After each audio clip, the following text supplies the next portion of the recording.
in the media showing levels of stress, depression, self-harm, drug abuse, eating disorders. What's the response?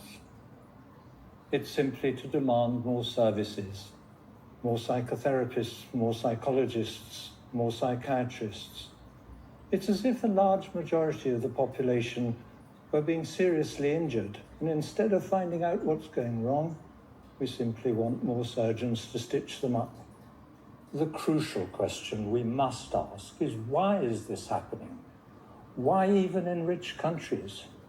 I'm an epidemiologist, which means I spent my career doing research on the causes of health and illness in populations. And I want to show you that inequality is a really powerful cause of higher levels of anxiety, mental distress, unhappiness, depression.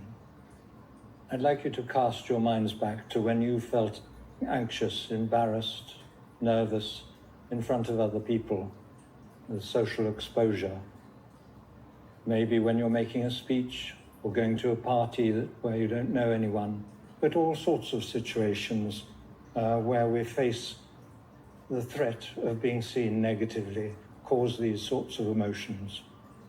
This graph is a summary of hundreds of studies of exposing people to different kinds of stress while measuring what happens to their stress hormones, principally cortisol, central stress hormone. And what it shows is that what most pushes up our levels of stress hormones are what is called social evaluative threats to self-esteem or social status, where others can negatively judge your performance.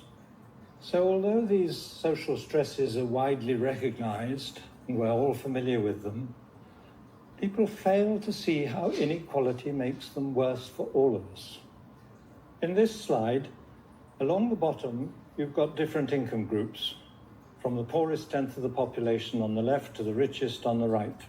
And up the side, you've got a measure of status anxiety, how worried people are about how they're seen and judged by others. The top line shows levels of status anxiety across all income groups in the more unequal societies. And the bottom line shows the much lower levels of status anxiety in the more equal societies. I think what we're dealing with is whether we live in societies with a very steep social hierarchy like that, or a much shallower one like that. If you like, bigger material differences between us increase the social distances and those feelings of superiority and inferiority. And that makes a big difference to social relationships within the society. Status and class become more important.